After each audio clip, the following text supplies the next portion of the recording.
Hi గారు, welcome to our channel. ప్రస్తుతం మనతో పాటు దాము బాలాజీ గారు, సీనియర్ జర్నలిస్ట్ ఉన్నారు. వారితో ఒకసారి మాట్లాడదాం. సార్ నమస్కారం సార్. నమస్తే. సార్, విశాఖలో ఒక లా స్టూడెంట్ పైన గ్యాంగ్ రేప్ జరిగింది సార్. ఇప్పుడు ఇది రాష్ట్ర వ్యాప్తంగా కూడా సంచలనంగా మారింది. సో ఇప్పుడు ఇష్యూలో అసలు ఏం జరిగింది, ఎవరు అత్యాచారం చేశారు, మరి ఇన్వెస్టిగేషన్ లో పోలీసులు ఏం చెప్తున్నారు సార్? విశాఖపట్నంలో లా స్టూడెంట్ మీద సామూహిక అత్యాచారం అనేది ఆంధ్రప్రదేశ్ని ఒక కుదిపింది. యాక్చువల్గా ఏంటంటే అది పెద్ద స్థాయి ఒక అత్యాచార సంఘటన, ఒక దారుణమైందని కూడా చెప్పచ్చు.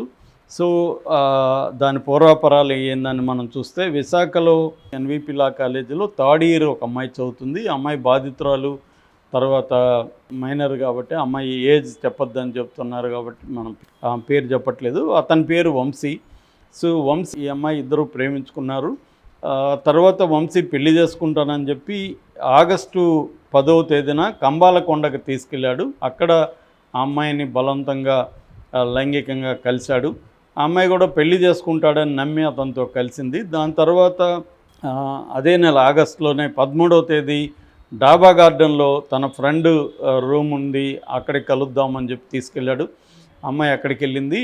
అక్కడ తను లైంగికంగా కలవడమే కాకుండా వాళ్ళ ఫ్రెండ్స్ ఆనంద్, జగదీష్ కూడా వచ్చారు. వాళ్ళతో కూడా తను కలవమని చెప్తే అమ్మాయి వ్యతిరేకించింది. కానీ బలవంతంగా వాళ్ళు ఆ అమ్మాయితో కలిసి దాన్ని వీడియో తీశారు. తీస్తుంటే ఇంకొకరు వీడియో తీశారు. దాని తర్వాత ఆ వీడియోని అమ్మాయికి చూపించి, ఇట్లా నువ్వు కానీ మేము పిలిచినప్పుడు రాకపోతే వీటిని సోషల్ మీడియాలో పెడతామని బెదిరించడం అనేది చేయడం మొదలుపెట్టారు. అలాగే 2-3 సార్లు అలా చేశారని చెప్తున్నారు. దాని తర్వాత అమ్మాయి ఈ టార్చర్ని భరించలేక, ఇంట్లో చెప్పలేక, మొన్న 18వ తేదీ ఉరేసుకొని చనిపోవడానికి సిద్ధమైంది ఇంట్లో. సో అది చూసిన ఇంట్లో వాళ్ళు అమ్మాయిని కాపాడి అసలు ఏం జరిగింది, ఎందుకు నువ్వు ఉరేసుకుంటున్నావు అని వాళ్ళు గట్టిగా నిలదీయడంతో అమ్మాయి ఈ విషయాలని చెప్పింది. దాంతో వాళ్ళు ఇమ్మీడియట్గా పోలీస్ స్టేషన్కి వెళ్ళి second 2 town police station, Visakha 2 town police స్టేషన్కి వెళ్ళి పోలీసులకు విషయం చెప్పారు. పోలీసులు ఈ వంశీని వాళ్ళని అదుపులోకి తీసుకొని విచారిస్తున్నారు. దీని మీద ఇది ఒక్కసారిగా గుప్పమంది. మామూలుగా విశాఖ క్రైము మనకి ఎట్లా హైదరాబాద్ ఎట్లా క్రైమ్కి నిలయంగా ఉంటుందో, అక్కడ ఆంధ్రప్రదేశ్లో విశాఖలో గాంజాయి కావచ్చు, మత్తు పదార్థాలు కావచ్చు, అత్యాచారాలు కావచ్చు, ఇతరేతర క్రైమ్లు. ఆ మధ్య ఎంపీ భార్యనే కిడ్నాప్ చేశారు వాళ్ళు, కొడుకుని భార్యనే కిడ్నాప్ చేసిన సంఘటన కూడా వైసీపీ సత్యనారాయణ ఎంపీ.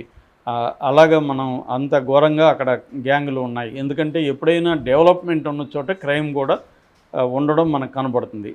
డెవలప్మెంట్కి ఈక్వలెంట్గా క్రైమ్ ఉంటుంది. ముఖ్యంగా రియల్ ఎస్టేటు, ఇతరేతర వ్యాపారాలు పెరిగిన చోట దాంట్లో వాటాగా క్రైమ్ కూడా అక్కడ బలంగానే బయలుదేరుతుంది. అట్లాగే విశాఖపట్నం ఇప్పుడు డెవలపింగ్ సిటీ, అది దాని మీద ఫోకస్ పెరిగింది. గతంలో వైసీపీ దాని మీద బాగా ఫోకస్ పెట్టింది, దాన్ని రాజధానిగా తీసుకురావాలని. దానికి తగినట్టే ఇక్కడ రియల్ ఎస్టేట్ రేట్లు, ల్యాండ్ సైట్లు రేట్లు ఇవన్నీ పెరగడం, దాని చుట్టూ క్రైమ్ పెరగడం ఇవన్నీ కనిపిస్తుంది.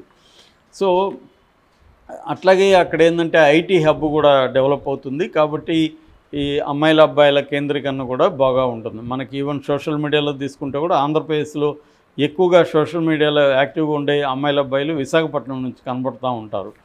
సో ఇలాగా ఇక్కడ ఈ పర్టికులర్ కేసులో మనకి క్లియర్గా ఎలా దీన్ని అర్థం చేసుకోవాలన్నప్పుడు, ఇక్కడ కూడా మొన్న చూసాము, మన ఇన్స్టాగ్రామ్లో ఒక అమ్మాయి పరిచయం అయితే, ఆ అమ్మాయి యాక్చువల్గా 17 ఏళ్ళు. అమ్మాయి అతనితో వెళ్ళిపోయి 10 రోజులు ఉంటే కూడా వాళ్ళ ఇంట్లో వాళ్ళు పట్టించుకోలేదు. వాళ్ళ ఇంట్లో వాళ్ళకి ఏం చెప్పింది, నా ఫ్రెండ్స్తో ఉన్నానని చెప్పింది. వీళ్ళు వదిలేశారు. అంటే ఈ మధ్య ఏంటంటే పేరెంటింగ్ కంట్రోల్ అనేది పిల్లల మీద సరిగ్గా ఉండట్లేదు అనేది అర్థమవుతుంది. అలాగే ఇక్కడ కూడా తన కూతురు ఏం చేస్తుంది ఏంటనేది పేరెంట్స్ సరిగా నిఘా పెట్టడం, వాళ్ళని చేయడం, అంటే పేరెంట్స్ కంట్రోల్ చేస్తున్నట్టు కనబడకుండా కంట్రోల్ చేయాల్సిన పరిస్థితి ఇవాళ ఏర్పడింది. అంటే డైరెక్ట్గా వాళ్ళని చేస్తేమో వాళ్ళు హర్ట్ అవ్వడం, ఆత్మహత్యలు ఇవన్నీ జరుగుతాయి. అట్లని వదిలేస్తేమో ఇలాగా వాళ్ళ లైఫ్స్ని వాళ్ళు ఎలా డీల్ చేయాలో తెలియకుండా, ఇప్పుడు ఇక్కడ మనం చూసిన 17 ఏళ్ళ అమ్మాయికి వాడితో పోయి 10 రోజులు కలిసి ఉండడం, వాడు ఎవడో తెలీదు, ఇన్స్టాలో పరిచయం అయ్యాడు, వాడితో పోయి 10 రోజులు ఉండడం అంటే ఆ అమ్మాయిని ఎలా అర్థం చేసుకోవాలి, వాళ్ళ పేరెంట్స్ వదిలేస్తే వాళ్ళని ఎలా అర్థం చేసుకోవాలి.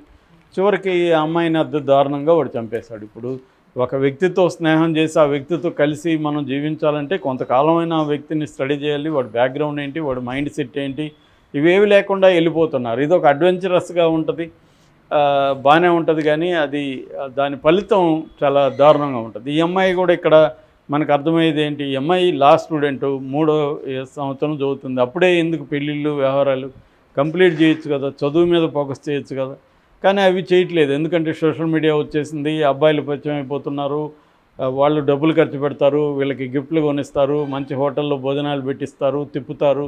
దాంతో వీళ్ళకి ఒక అడ్వెంచరస్గా ఉంటుంది, కాంపిటీషన్ ఉంటుంది. మరి హాస్టల్లో ఉండే అమ్మాయిలు అయితే ఆ అమ్మాయికి బాయ్ ఫ్రెండ్ ఉన్నాడు, నాకు లేడని ఈ అమ్మాయి ఏడవడం అనేది చాలాసార్లు చూస్తున్నాం.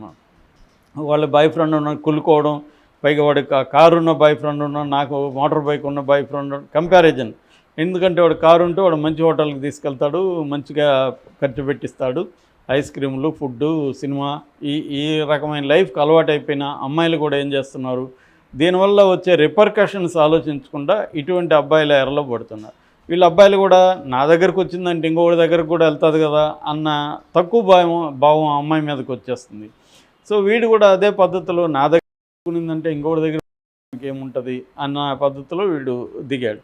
కానీ ఈ అమ్మాయికి తనంటే ఇష్టం ఉంది, తనంటే పెళ్లి చేసుకుంటాడని ముందుగా కలిసింది. వాళ్ళ పెళ్లి తర్వాత కలుద్దాం అనేది ఎవరికి లేదు, అందరికి కూడా అమ్మాయిలకైనా అబ్బాయిలకైనా ఇంతకుముందు ఉండే అభిప్రాయాలు లేవు. ఇంతకుముందు ఏంటంటే మన సినిమాల్లో కూడా చూపించేవాళ్ళుగా చేస్తే అన్ని పెళ్లి తర్వాత అనే డైలాగులు ఉండేది. ఇవాళ ఆ డైలాగులు చెప్తే కామెడీ అయిపోతుంది సినిమా, అందరూ నవ్వుతారు థియేటర్లో ఎవరైనా పెళ్లి తర్వాతే అని ఒక అమ్మాయి అంటే. ఎందుకంటే సమాజం అలా లేదు, సినిమా అనేది సమాజాన్ని రిఫ్లెక్ట్ చేయాలి. కాబట్టి అమ్మాయిల్లో కూడా మార్పు రావాల్సి ఉంది. ఎవడ అబ్బాయి పిలిస్తే వాళ్ళు వెళ్ళిపోవడం, ఎందుకంటే లైంగిక నేరాలు, లైంగికత చుట్టూ జరిగే నేరాలు విపరీతంగా పెరిగినాయన్నమాట ఈ మధ్యకాలంలో. ఎందుకంటే మల్టిపుల్ రిలేషన్స్ వచ్చాయి. ఇక్కడ కూడా ఇన్స్టాలో ఆ అమ్మాయిని చంపేయడానికి ఒక కారణం ఏంటంటే ఈ అమ్మాయి వేరే వాళ్ళతో తెగ మాట్లాడుతుంది, అది వాడికి జలసీ వచ్చింది. ఈ అమ్మాయి నాతో వచ్చి నన్ను పెళ్లి చేసుకున్నారు కూడా, వాళ్ళు ఏదో పెళ్లి చేసుకొని వేరే వాళ్ళతో మాట్లాడుతుంది అనేది కూడా ఒక కారణం. అట్లాగే నన్ను బయట అందరికీ తెలిసే విధంగా పెళ్లి చేసుకోమని ప్రెజర్ చేస్తుంది అనేది రెండో కారణం. ఇక్కడేంటి, ఈ అమ్మాయి తనతో వచ్చేసింది, తను పిలుస్తూ వచ్చింది, తనతో గడిపింది, తన ఫ్రెండ్స్తో గడిపితే తప్పేముంది అనేది ఇవాళ ఏంటంటే ఇటువంటి కల్చర్ కూడా బాగా పెరిగింది. అంటే గ్రూప్ థెరపీ అంటారు వీటిని, ఇవి కూడా బాగా పెరుగుతుంది. అంటే 2-3 కలిసి కలవడం, తప్పేముంది అనుకోవడం, డ్రగ్స్ వాడడం, లిక్కర్ వాడడం. సో దీనివల్ల ఏమైందంటే ఇదొక కల్చర్ అనేది మనకి తెలియకుండా, చాలామందికి తెలియదు అసలు ఇటువంటి ఒక కల్చరు ఏ స్థాయిలో ఉందనేది తెలియదు. అంటే ఒక పబ్బు లేదా 20-30 మంది కలిసి ఒక పార్టీ చేసుకోవడం, ఈ పార్టీలో అమ్మాయిల్ని పిలవడం, డ్రగ్స్ని పెట్టడం, ఇందులో ఎవడన్నా కొత్తగా జాయిన్ అవుతుంటే వాడి మీద బిల్లు వేయడం, ఎందుకంటే వాడికి అమ్మాయిల పరిచయం ఇవన్నీ జరుగుతాయి కదా, కాబట్టి వాడు 20,000 30,000 వాడు ఖర్చు పెట్టడానికి రెడీగా ఉంటున్నాడు. ఇటువంటి ఒక అర్బన్ సంస్కృతి అనేది బలంగా పెరిగింది. ఎందుకంటే ఇళ్లలో వాళ్ళకి డబ్బులు ఉంటున్నాయి, ఖర్చు పెట్టగలిగిన పరిస్థితి ఉంటుంది, లేదా సాఫ్ట్వేర్ ఇటువంటి ఇండస్ట్రీ వచ్చిన శాలరీలు కూడా బాగా పెరిగాయి. డిస్పోజబుల్ ఇన్కమ్ అంటారు, ఖర్చు పెట్టగలిగిన ఇన్కమ్ అనేది పెరిగింది. దాంతో అందుకనే డ్రగ్స్ నువ్వు ఎంత చేస్తున్నా హైదరాబాద్లో కానీ లేకపోతే వైజాగ్ లాంటి చోట్ల కట్ చేయలేకపోతున్నారంటే దీని చుట్టూ ఈ స్థాయి కల్చర్ ఉందన్నమాట. అంతా వాళ్ళ పిల్లలే ఎక్కువ ఉంటారు, రాజకీయ నాయకులు, వ్యాపారస్తులు, పోలీసు పిల్లలు వీళ్ళే ఉంటారు. కాబట్టి వాళ్ళని కాపాడడానికి వీళ్ళేదో ఎవరినో ఒకరిని బకరాన్ చేసి వాడి మీద కేసులు పెట్టి మిగతా వాళ్ళని వదిలేస్తూ ఉంటారు. సో ఇటువంటి కల్చర్ అనేది పెరిగింది. అంటే మనకి ఆర్థిక సంస్కరణ తర్వాత 90sలో వచ్చిన తర్వాత ఓవరాల్గా వెల్త్ అనేది పెరిగింది. అనీవన్గా వెల్త్ డిస్ట్రిబ్యూషన్ ఉంది, కానీ ఓవరాల్గా పెరిగింది. డిస్పోజబుల్ ఇన్కమ్ ఉన్న ఒక అప్పర్ మిడిల్ క్లాస్ అనేది బలంగా పెరిగింది. సో దీనివల్ల ఇటువంటి క్రైమ్స్ కూడా పెరిగాయి. ఇటువంటి సంఘటనల నుంచి అమ్మాయిలు కూడా నేర్చుకోవాల్సిన అవసరం ఉంది. ఎవరితంటే వాళ్ళతో వెళ్ళిపోవడం, ఎవరితంటే వాళ్ళతో స్పెండ్ చేసేయడం, వాళ్ళని నమ్మి ఉండిపోవడం అనేది గుడ్డిగా చేస్తే ఇటువంటి సైడ్ ఎఫెక్ట్లు ఉంటాయి. జాగ్రత్తగా ఉండాల్సిన అవసరం అమ్మాయిలకు ఉంది. పేరెంట్స్ కూడా వాళ్ళని పరోక్షంగా అయినా వాళ్ళ మీద నిఘా పెట్టి వాళ్ళు ఏం చేస్తున్నారు, ఎవరితో తిరుగుతున్నారు, ఇవన్నీ వాళ్ళు కనిపెట్టుకొని ఉండాలి.